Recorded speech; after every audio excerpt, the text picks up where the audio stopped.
Welcome to Solutions with Courtney Anderson. I am Courtney Anderson. This is episode 195 of our show. I am ecstatic that we have reached this milestone. And this is specifically a show that's part of our Educators Eden series. And of course, this series is exactly what it sounds like. It's all about educators, and specifically those educators who are fortunate enough to have created opportunities for them to be able to indulge their joy and passion for education and have therefore created their own paradise on earth. And that's why it's called Eden, right? Our educators are literally in their own Garden of Eden because they love what they do. And now they have the opportunity, of course, to do that. And like anyone who gets to do stuff that they love professionally and be able to make a living doing it, it's the dream. It's the dream that we have as children, right? That we'll get to indulge our passions. And so this is a series for our educators who are in Eden or who are aspiring to be in Educators Eden, or even who were previously in Educators Eden and something happened. They took time out from maybe their teaching and now they want to get back into Educators Eden. So that's what we're doing. We're talking about educators and what we can do to provide solutions to ensure that they're meeting and exceeding their own individual goals in their career. So this individual episode is entitled Teaching Gifted Students. Teaching Gifted Students. Wow, so here we are. Educators Eden series, our specific show for episode 195 is Teaching Gifted Students.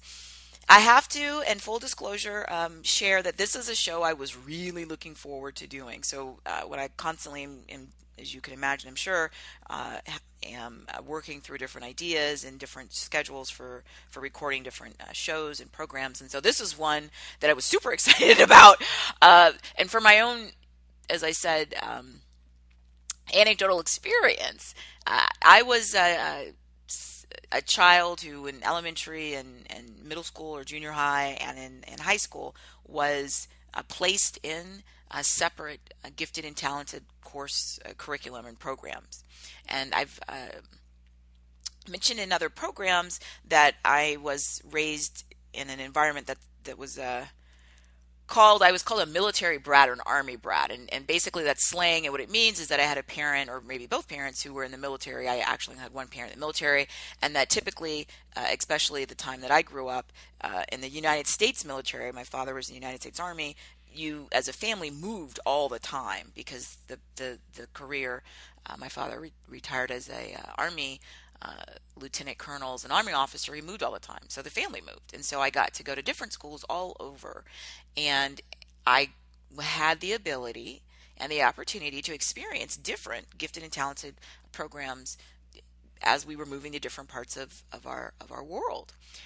So I was in programs for gifted children, and as I will share a little bit more as the program progresses, in most instances those were the only bright spots in school for me.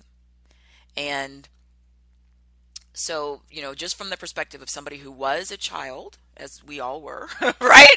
We're all adults, but we were children. We were all 12 once, right? My recollection, whatever that's worth, was that the gifted and talented either programs or curriculum or classes or however they were structured was, like I said, a bright spot. So I'm predisposed to be a supporter of gifted education from that perspective as a child. And then as I moved through my education, I continued to struggle with a couple of things that I attribute somewhat to the issues that we're discussing in the show today. So one of the things I struggled with from my earliest memory of school all the way through, I would say maybe through my second, maybe even into my third college degree, was just really poor study habits. And one of the reasons I had really poor study habits, that in my interpretation, is that I wasn't particularly challenged in many of my courses. And as a consequence, I learned early on in life that I could do almost nothing in terms of effort and earn really externally appropriate grades. In other words, I would get rewarded, and people would say, "Wow, you're on the honor roll. Look how great your grades are." And I would get rewarded when I knew that I'd done almost nothing, because I found the work not to be, challenging. And so this was reinforced all the way through. And I shared, we did another program relatively recently about me. It was a Courtney, I'm Curious series, and that's a series where people ask me, sort of questions about some of the things I've done in my own experience individually. And they asked me about graduating from the university with my undergraduate bachelor's degree in 3 years. So we did a show about that, and one of the things I talked about in that program, and I'll link to it in the show notes for this show. One of the things I talked about was I had by that time, decades of really poorly reinforced habits. And as I said at the outset of this show, I think one of the things that gave me any hope were gifted and talented programs. So I'm biased.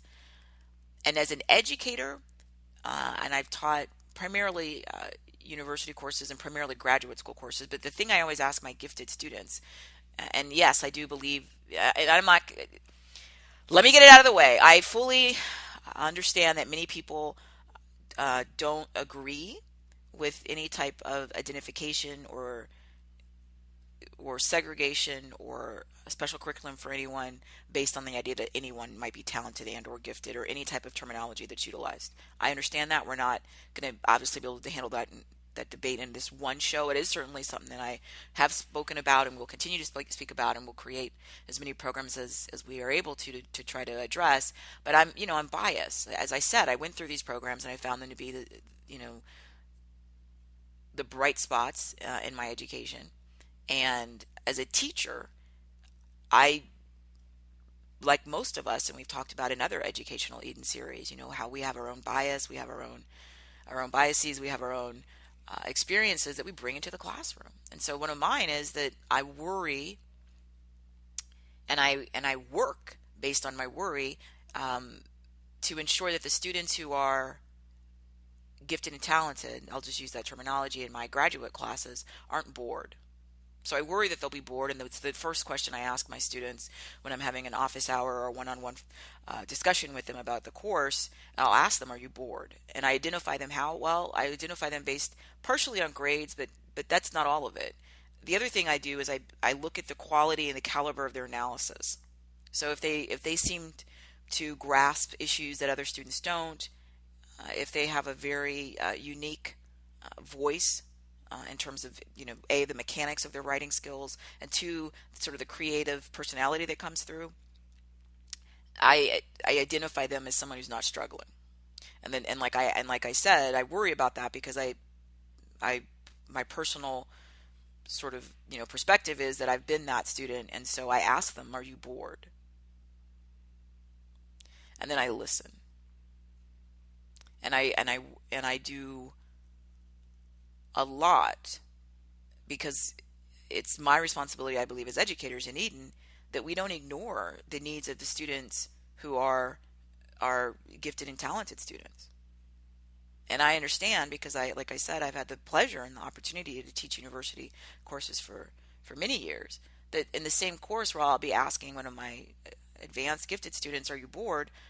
I will have had a percentage of students I've talked to who struggle so much that they weren't even able to continue with the course, or had to withdraw, or really were unable to complete the work as per the requirement parameters.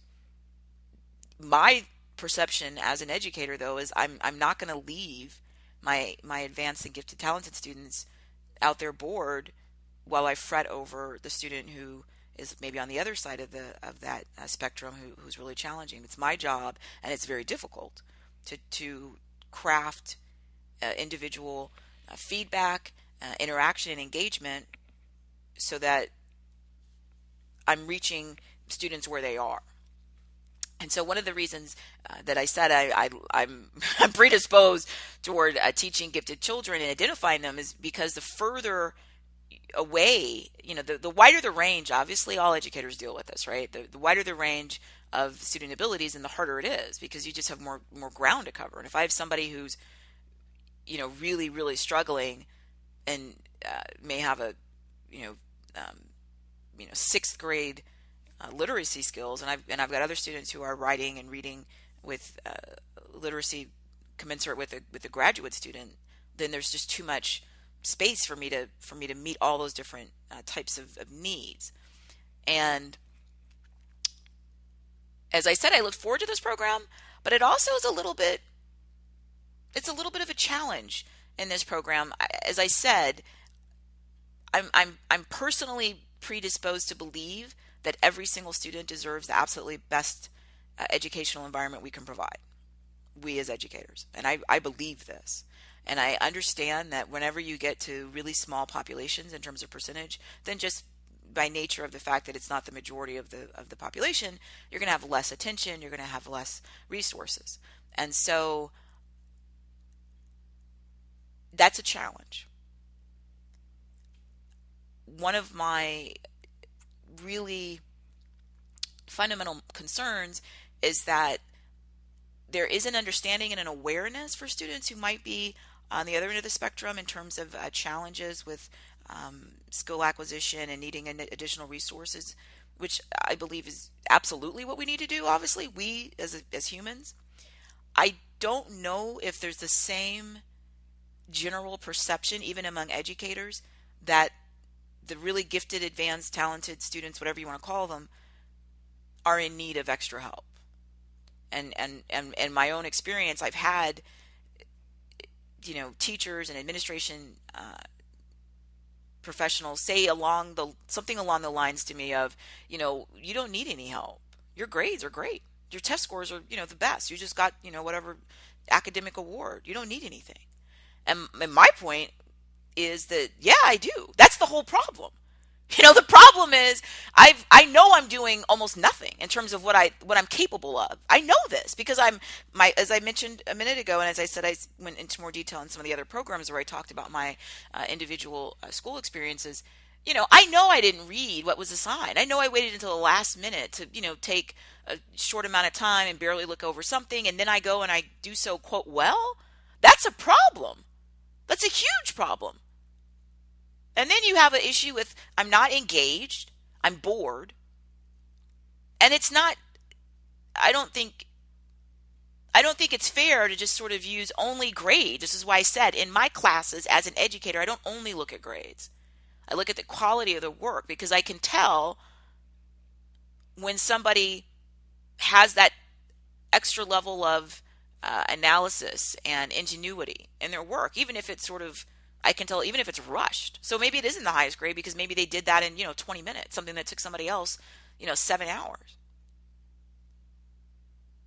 So to sort of dismiss a population in our classes and say, well, they don't need any help, their grades are fine, they're doing really well, that's the problem.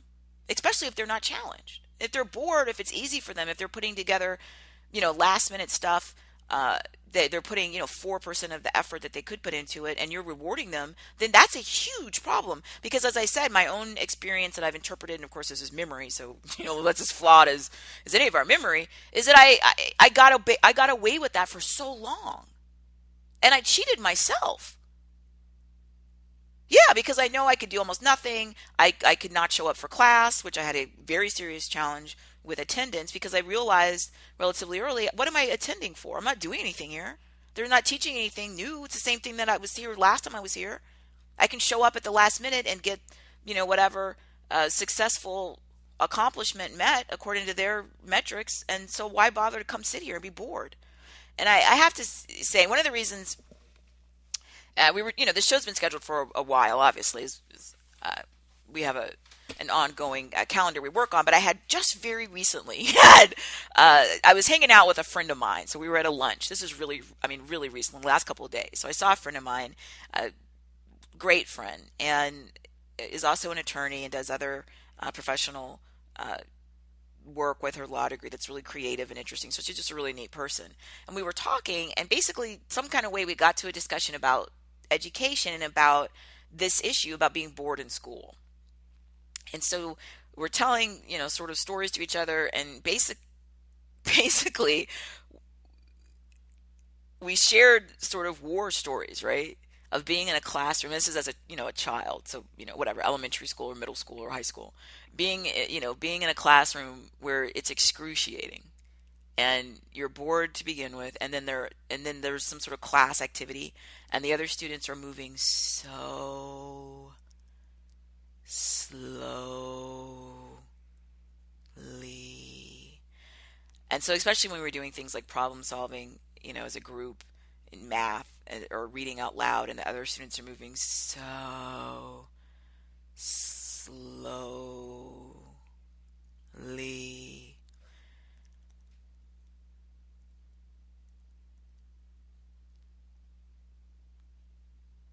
We all move really slowly relative to somebody else.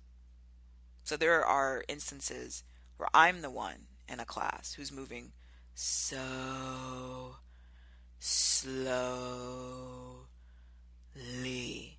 Okay. And I also understand that there are certain really important reasons that we absorb information at different speeds, and we have different levels of mastery. What I'm saying, though, is when you have a prolonged exposure, and I mean prolonged, like 12 years of school, where you put someone repetitively in an environment where their needs aren't met, and people are moving at a really slow pace, you're not going to get good outcomes. Now, this is just me anecdotally talking to a friend of mine at lunch. When you look in the show notes, and I always mention in our programs, please come to CourtneyAnderson.com. It's our main central website. We are adding new information daily. We have, of course, this program, and we have 195 episodes of this show. This is our talk show, our radio audio podcast show. We also have a companion video podcast or television show, so please check that out. We have a show page on the website for every single individual show that we do. So there's a show page on CourtneyAnderson.com that's just for this episode, and it's going to have links to the sources that I talk about, any related television shows or media appearances or speaking events that I've done, or articles or anything else. It's all there, one-stop shop. And it's also the place where we have our blog and where we're rolling out new material, as I said, constantly. So please come to CourtneyAnderson.com. If you access this show through any of our distribution channels, iTunes, Stitcher, Spreaker, SoundCloud, Libsyn, anywhere in the world, leave a rating or a review and share our show on social media. Help us spread the program. If there's anything that you found that's of use, we would greatly appreciate that. And so on the show page for this, which you'll find at CourtneyAnderson.com, it's episode 195, and it's, of course, teaching gifted students. I'm sort of giving my own little biased, anecdotal experience, right? That I believe that forcing a group of students to be in an environment where they're not challenged and their needs aren't met is a disservice, and I would also argue it's in my personal opinion, it's unethical. And I think the argument that a lot of educators, at least in my own experience being a student, what people said to me was, you don't have a problem, you're doing really well. And my point was, that is the problem. Like, this I'm bored. So on the show notes, you'll see some information from some groups. One of the groups, of course, is a bit biased. Even the title of this group is called the National Association for Gifted Children. This is out of the U.S., out of the States, the National Association for Gifted Children. And I thought, that's why I put some of the quoted material on the show page, that they have some really important tips. So again, when you take someone who has the potential to move at a certain speed, right? Let's just take the analogy of a runner, right? So that's so they can run really fast. But then you refuse to let them do that, and you hobble them, and you say you can't run that fast because we're all going to move at this other pace, but we want you to run with us. It's incredibly frustrating because if they run really fast and they enjoy running, to tell them to come to a running environment where they love to run, and tell them they're not allowed to run at their speed, and they have to artificially slow themselves down, it's cruel. And beyond that, what do they learn? So like I have a bias, and I'm trying to be as transparent and open. I'm also trying to give a little bit of backstory of where this is coming from. Um, so let's look at some of the quotes from the National Association for Gifted Children.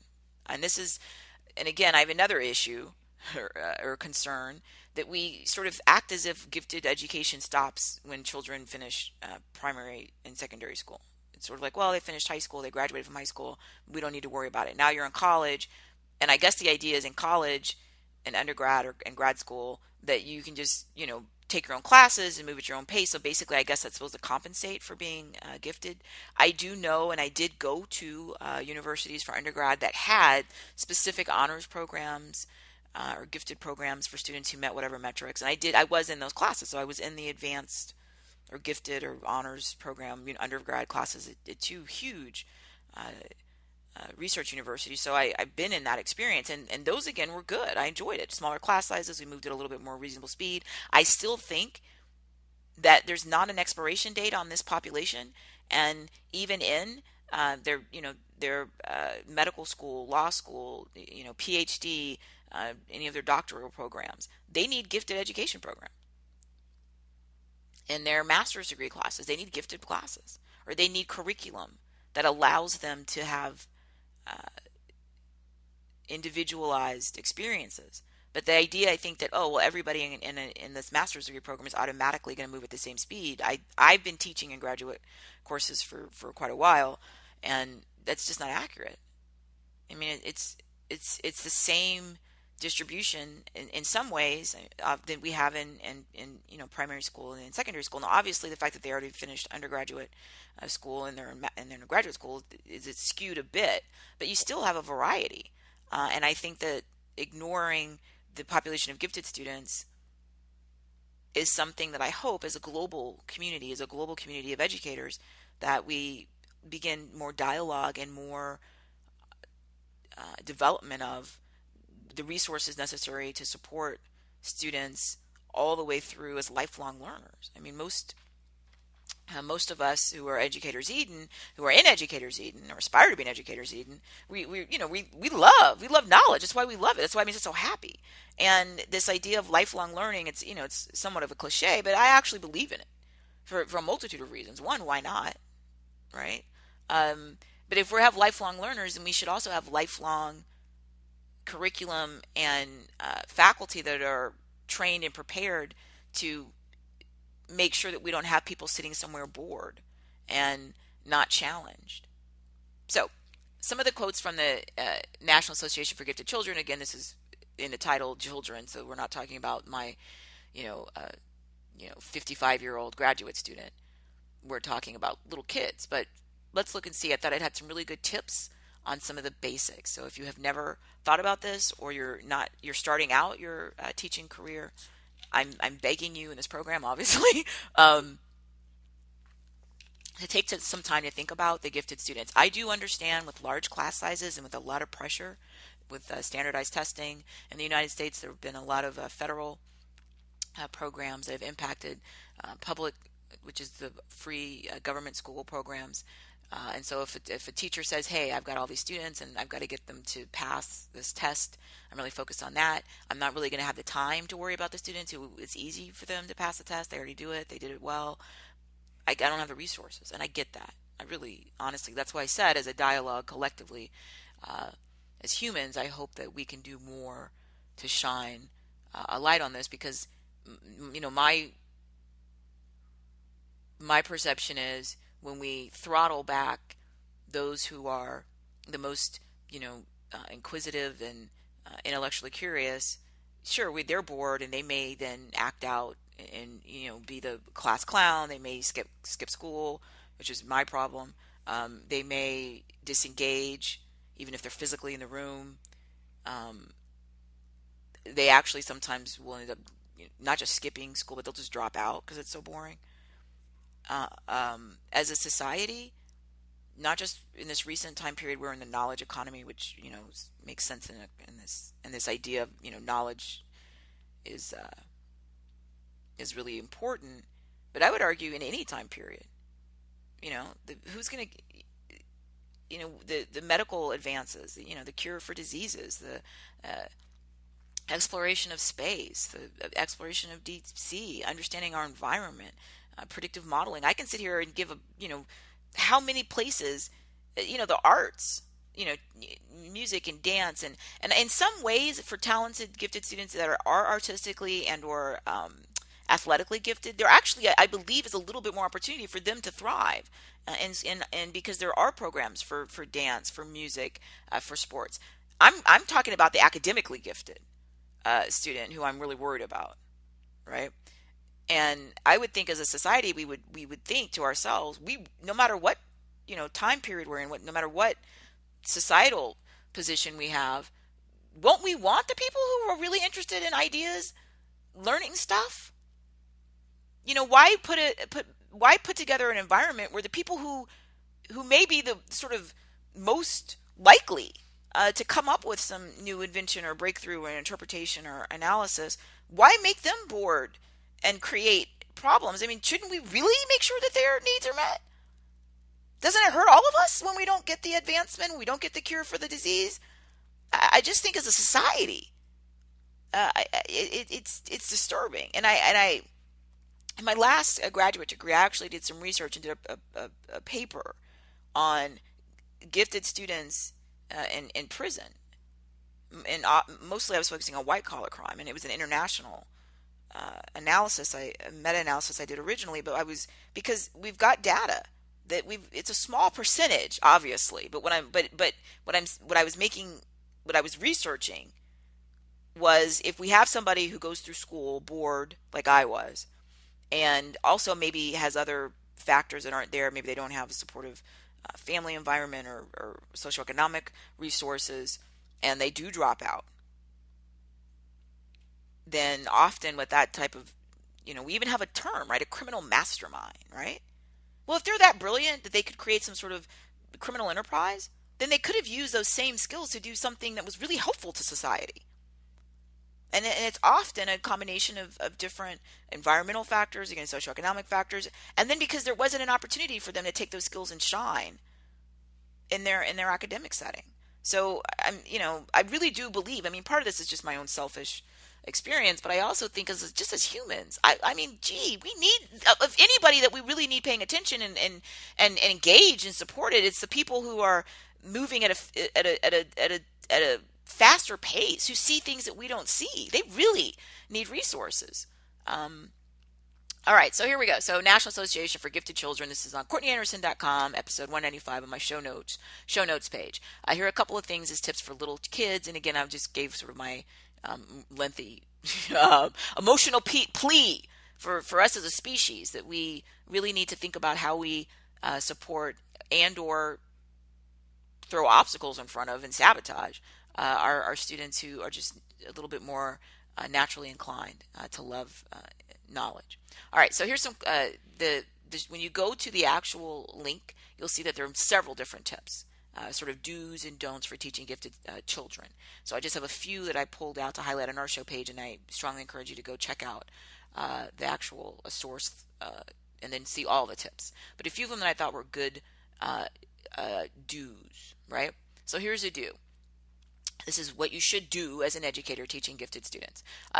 And I'm reading now. Good teaching for gifted learners is paced in response to the student's individual needs. Often, highly able students learn more quickly than others their age. Good teaching for gifted learners happens at a higher degree of difficulty than for many students their age. All right, so those are some do's. It needs to be individualized. So like I said, I understand, obviously, that when someone leaves sort of a formal, especially from the way it's run in the U.S. and many other parts of the world, where they leave their sort of formal high school education and then move to the university or college system, that it's individualized in some ways. It is sort of. But I would still argue, and I did, and like I said, I did a whole program on moving through undergrad the way I did it, within a 3-year period, and then starting my graduate doctor of jurisprudence degree at 20 years old. I did that, and it wasn't difficult because, again, I had obstacles from administrators and people that were sort of trying to throttle me back and sharing that, it's too fast or whatever. And I was thinking, I have stuff to do in life, right? Okay. So it's got to be individualized. And so it's something where the technology actually is potentially going to be really helpful. We've got other Education in Eden series where we're going to do a little bit more on differentiated learning, adaptive learning, competency models, and the idea, there are differences between those different concepts, but the idea, big picture, is that you can use technology to help craft individual learning experiences for students so that they're not held back or pushed forward, right? And so I have a lot of excitement about that, and I have to say that the university where I currently teach in the MBA program is doing some potentially really exciting things in this area. So individual, individual, individual, individual, individual, individual. Remember, it's like taking somebody who runs really, really fast and then tying their shoelaces and then telling them they have got to run with their shoelaces tied, which of course is going to be really, really slow, but it's also going to frustrate them. It's going to just drive them crazy. You also want to remember that the difficulties, like I said, it's not always the grade. As I said in my classes with my graduate students, when I read through the work, some of the work, it may not be, an A or, but I can see the degree of difficulty. I can see that if it's issue spotting, they spotted more issues than other people did. And it's not only the mechanics of their writing are strong, but it's also their personality and the way that they express their ideas is really unique. And I can spot that. So maybe it was an incomplete assignment because maybe they were rushed or whatever, so maybe the grade wasn't even impressive. But I can see that the degree of difficulty of what they're able to understand, what they see, is broader than other students. If you take somebody who has that sort of natural pace, remember, they're not pushing themselves. I think this is really important for people who are especially new to teaching and thinking, well, I don't get it. They're gifted, They're not moving at a speed that to them feels fast. They're moving at a speed that to them feels, average. It's just that we all have a different definition of average, right? Some of the don'ts. So this is the same link that I encourage you to go to on the show page, and this is the same National Association for Gifted Children. Here's some do nots when you're teaching gifted children. Okay. And I'm reading now. Instruction for gifted learners is inappropriate when it asks them to do more of the same stuff faster. Reading more books that are too easy and doing more math problems that have ceased being a challenge are killers of motivation and interest. I really want to emphasize this. As I said, I grew up because of my parents' work situation. I moved all over the world. It was super exciting. One of the things, though, is I was able to go and be in different gifted and talented programs. So I was in some school districts, and I'll mention one, Fairfax County, which is it's a county in the state of Virginia, Northern Virginia, in the United States. So Fairfax County had a really impressive gifted and talented curriculum program. So I was a little kid, and I was there in elementary school. I want to say I was there in fourth grade and fifth grade. And then I was also in that school district in 9th grade, 10th grade, and 11th grade. We moved away to different places, and then we moved back, and then we moved away again. All right. So what I'm saying is they at that time, so this is a while ago, they had, so when I was in 5th grade and 4th grade, whatever, even then, because I would move to other places where I would see the differences. So they had a really impressive program. What do I mean by that? I mean, I don't remember all the details. But they had it set up where I was in classes most of the time with other students who were in that program. And I remember we took some really great field trips. I remember we did a lot of, projects that we got to create the project idea and then build the project and then design and show the project. In fact, I'm seeing from memory the face of one of my favorite teachers. 2 of them from that time period. So I can't remember if they were 4th or 5th grade, but a male teacher and a female teacher, I'm seeing their faces in my mind. I just loved it so much, right? Because it let me run at my speed with other people who run at my speed or run faster than I do. And we got to create really great science projects. I remember we did some environmental projects. I remember we did projects on hydrology. This is all coming back to me from memory, so take it for what you will. But it was awesome. It was really immersive. It was not all of my school. I don't remember exactly how long. I don't remember if it was several days. I don't remember if it was several classes every day or several days a week. And then whatever the remainder was, I was in non-classes with non-structured classes that not in the gifted talented program. I can't remember the details specifically, but I remember it was pretty substantial, and I remember loving it. Fast forward to some other school districts, which I won't name because I'm not saying anything positive. I went to one school district where, and I'm not exaggerating, my memory is that the gifted talented program consisted of them telling me to go to the library and sit there by myself, and then they gave me like college textbooks, like for math or literature or whatever. I don't, whatever. And they were like, just sit here in the library and do college books by yourself. That was, quote, the class. Wow. I also lived in places where the gifted talented class was, hey, why don't you sit with these other students who are really struggling and basically teach it to them. Teach them this math or teach them this English or whatever, science or whatever it was.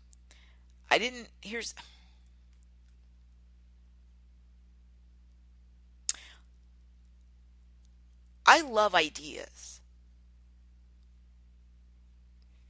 Ergo this show, right? I love ideas. I love to read. I love to learn things. So to put me in a class and then tell me I can't learn anything, not only can I not learn anything, but you tell me that my job is now to sort of, and as a kid I resented this. My job, I guess, is to sort of do your job as the adult, and like I'm supposed to now teach people who, again, are moving so slow. I mean, me as an adult now, I've been through a lot of life. I have a different, professional training and expertise. Me, and as a little kid, I wasn't naturally inclined to have the kind of patience or just temperament to find that enjoyable. And the other thing is this, I felt like I was being cheated. I want to learn. And the thing is, I really, really, really like learning. I love it. So to make me go to school and then refuse to let me learn anything new, and then in addition to that, I felt really angry about, and I'm angry now. And like I said, when I was with my friend recently, we were talking about some of this stuff at lunch. We both were really frustrated. This is memory. We're not little kids. I mean, we're ladies of, mature age. But just the memory of it is frustrating because it's cruel. I love learning. And so then you throw me in the library. I will never forget that school district where I would just sit in the library by myself with a book. Teach yourself. Wow. Or the other school district. Okay, well, go over here and work this group with this group of students. I don't know how to teach. I'm not even today. I'm not trained in elementary ed or children who might need a special support. I don't have any expertise and knowledge in that. I certainly didn't at at 11. So so when I read these don'ts, I'm really passionate because it's triggering for me these, like I said, war battles, right? My memories, and it's not pleasant memory. All right, so again, don't. It's inappropriate to have gifted learners and just ask them to do more of the same stuff faster. Here's the deal. It's not a speed thing. Remember, they're moving at like their regular speed. They're actually moving probably slower than they would like to, but just asking them to do it faster is not teaching it. Having them repeat something they already know how to do, it's offensive to someone who loves knowledge. It's and it's cruel. I also made the point, my argument, it's unethical. Another don't from the show link, again, to that National Association for Gifted Children. It says, instruction for gifted learners is inappropriate when it cuts them loose from peers and the teacher for long periods of time. Asking a highly able student to sit at a desk in the back of the room and move through the math book alone ignores a child's need for affiliation and overlooks the fact that the teacher should be a crucial factor in all children's learning. That's what I just said, my memory. And I'm still seeing in my mind the library table, me by myself. And the last quote I have from that source on my show page, again, come to the show page and click on the links.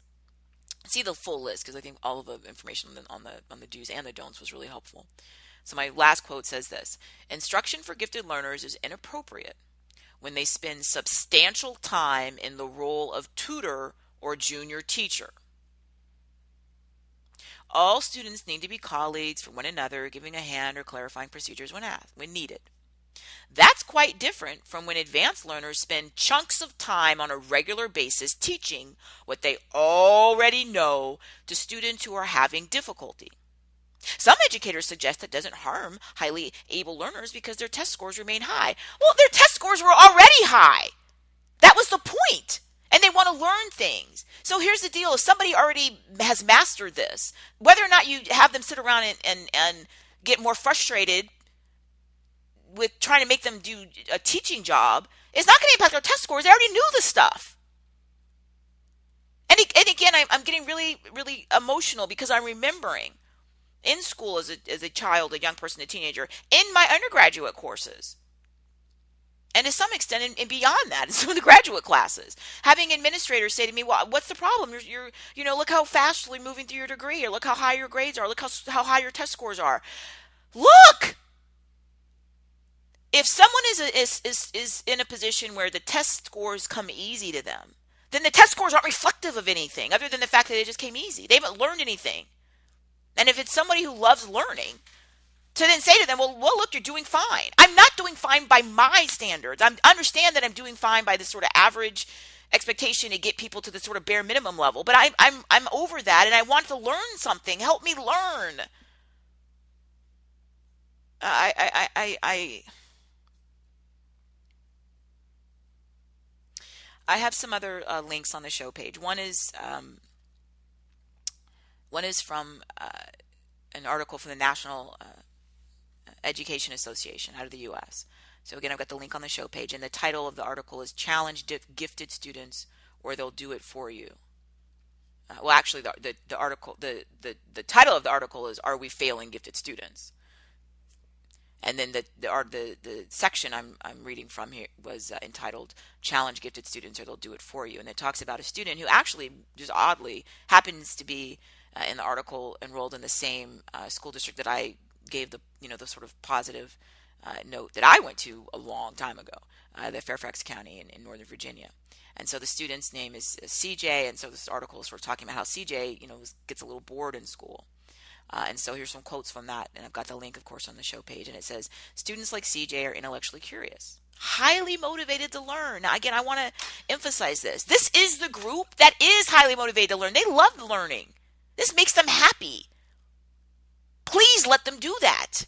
I just had to interject. All right, so back to the quote. "Students like CJ are intellectually curious, highly motivated to learn, and are often capable of much more advanced curriculum than what's required at their grade level.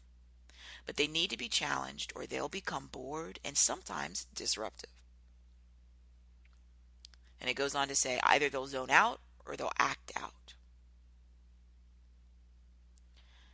And then it says educators need to figure out the cause of disruptive behavior and make sure it isn't boredom before assuming that the kids don't care or are problem students. Now, I never acted out my own experience, partially because I'm really shy, and so that's not and I'm an introvert, so that's not really my personality. But what I did is I just zoned out. I just didn't pay any attention if I was there, and then I just attended as little school as I had to. I really just didn't show up for most of it because I knew I didn't have to. If I don't show up at all and I show up at the bare minimum final test day and I do really well or I earn the top grade or whatever, then it mattered. Then in my mind it meant like I didn't need to go to the rest of it to begin with. That's the problem. And if someone is an educator, they're obviously not educators even if they have this kind of attitude where they'd say, well, yeah, but their test scores are high. Look how well they're doing. They're not doing well. They didn't even show up. Or if they were there, all they did was be disruptive in the class count and be goofy. They didn't even pay attention and they still did well. You see, that's a problem. Don't you see that?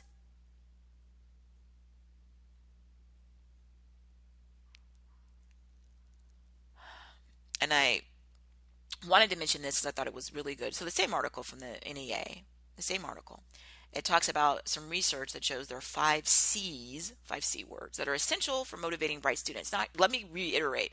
They're already motivated to learn. They love learning. That just makes them happy. These are tinkerers. These are people who build their little experiments. And whatever their areas are, they usually will have vast amounts of knowledge. Because on their own, they're already reading and learning and teaching themselves. But they really like school if they could get education out of it. What they don't like is what we just talked about, when you're not learning anything. Or somebody asks you to go teach someone else when you're both 11 years old. And there's no place for them to just run at their own speed. That's what they don't like. They love learning. They're going to do that on their own. Even as I said in that research I did in my most recent master's degree, even if they make really poor choices and end up, criminal masterminds, they're still going to they will still be voracious learners. But the question is, how does that benefit us as society in a selfish way? And certainly, how does it benefit them? Not at all. So I'm begging those of you in Educators Eden or those who are aspiring to be, that we do all we can. I understand that many of us, especially like I said, in the U.S., there's in the last decade or so, there's been definitely more of a movement toward this idea of getting students to sort of a bare minimum knowledge or competency, which I don't. The problem though is, what do you do with the students who are far advanced above that? Because there's so much effort it's going to getting the students' scores to whatever level, because it reflects on the teacher. In some places, it reflects on the school itself, right? There's all these consequences. But what about the people who are far above that? I can see how, if you have limited time and resources, you're gonna just leave the people who are advanced on their own, because you feel like, I'm in under deep pressure to get my people who aren't able to meet the scores I need them to make. The people who already are meeting them, they may be bored, but I don't have the time. I don't have the resources to deal with them. And that's my fear, and that's one of the things that's motivating me as we do the show. So here are the 5 C's. And again, these are talking about children, right? All right, so 5 C's for the motivating the bright students. Again, not to learn, because they're already going to learn, but to learn in a way that's healthy for them and healthy for society, and ideally to be learning in school. All right, so they are control. So the article says that the students need to feel that they have the power to change a situation if they're not learning. Right? That's the thing that I think my friend and I were, when we were reminiscing at lunch about how people were so slow. It's not that they were slow, it's just that we couldn't change it. And if you're stuck in that for years after years after years, it just, even thinking about it is like a flashback, right? It's stressful. Because you can't do anything. And you just sit there. And you can't learn, and you can't do anything else, and it's just really, really, what a poor use of intellectual capital. All right, so the 5 C's: control,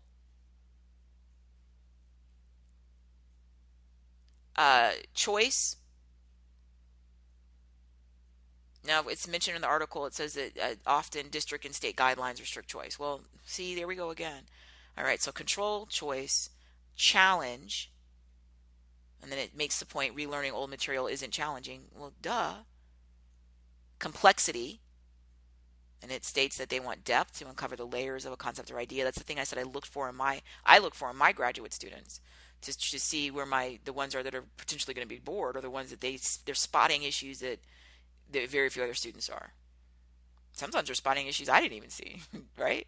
So they need this. So the 5 C's: control, choice, challenge, complexity, and the 5th is caring teachers. And that's why this is in our Educators Eden show. They want you to teach them. They really do want that. Now, just on my own experience, if you're in a situation where students in your program and you realize they're advanced beyond what you know, which happens, that's okay, that's fine. Then I would hope, if there's any possibility for them to be moved to a program that does meet their needs, that you, if you're able to, are part of that dialogue or process.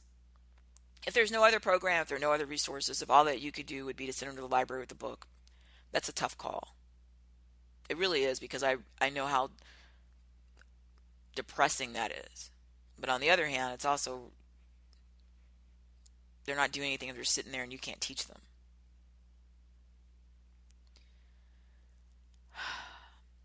And I have one other link on the show page. It's from the Duke University Talent Identification Program. So Duke University Talent Identification Program, or Duke TIP, and it just references that programs for gifted students are frequently underfunded because state mandates often lack financial provisions for services for those who learn faster than their age mates.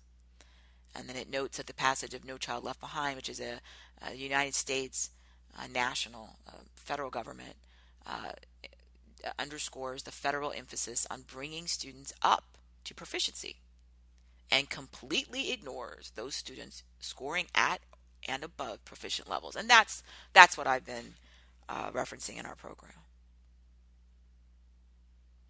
And even if you, like I do, teach at university levels, I'm still asking you and begging and imploring you to challenge your students. Now, is it more work for a teacher to create the feedback? Maybe sometimes individually of assignments and some expectations for the student. Yes, of course it is. But my point is that's our job.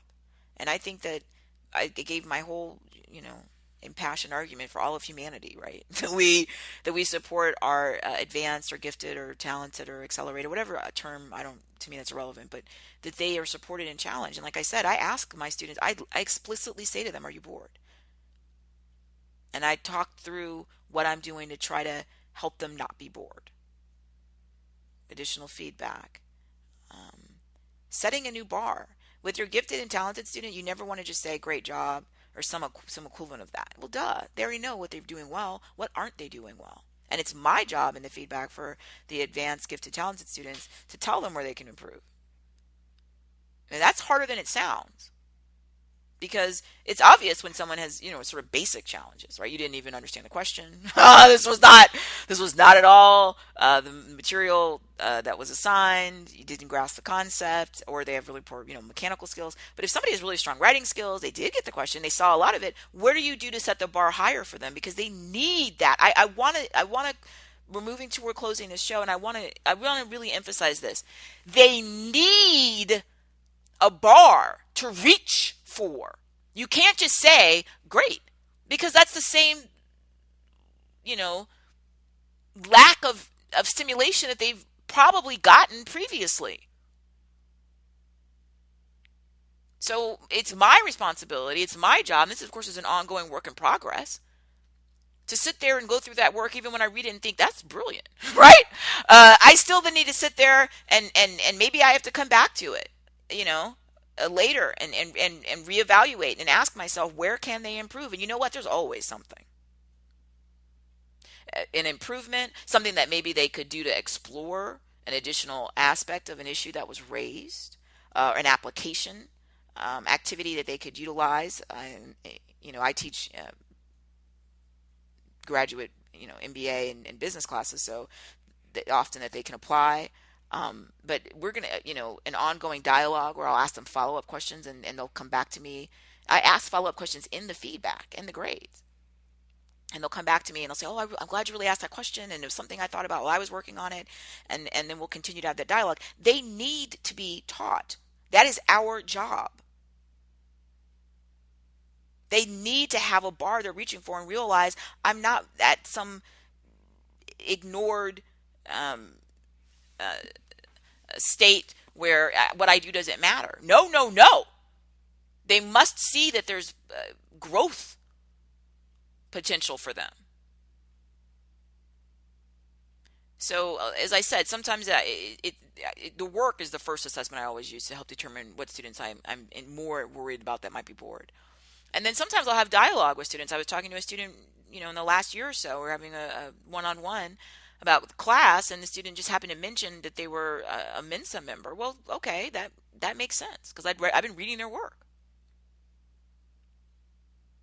And I made the point earlier in this program, there's not an expiration date on people's learning. So just because they're in your grad program or doctoral program, that doesn't mean that one size fits all. What it means is it's we as educators, and my personal experience is, it's more work, but that's my job. In some ways, to me, it's more fun, because I have to be more creative. It's easy to see when someone's just really widely missed the mark and point that out. It's more nuanced to create that individualized feedback to help them see where they could have done more, or they could learn more about this topic, or they could engage in a higher level. Give them something to aim for. Give them a bar to reach for. They need that. And like I said, it's fun for me. I really enjoy it. I'm learning from them. But I want them to understand they must continue to stretch themselves. Again, we want to keep people on that path where they're motivated in a way, in an environment where they're challenged. You get somebody really, really intellectually gifted and talented, and they're bored. That's where they'll apply that talent somewhere, or they won't, and they'll become potentially somebody who is a very unhappy person. Let them run at their speed. It's like, a runner, let them run. A racehorse, let them run full out,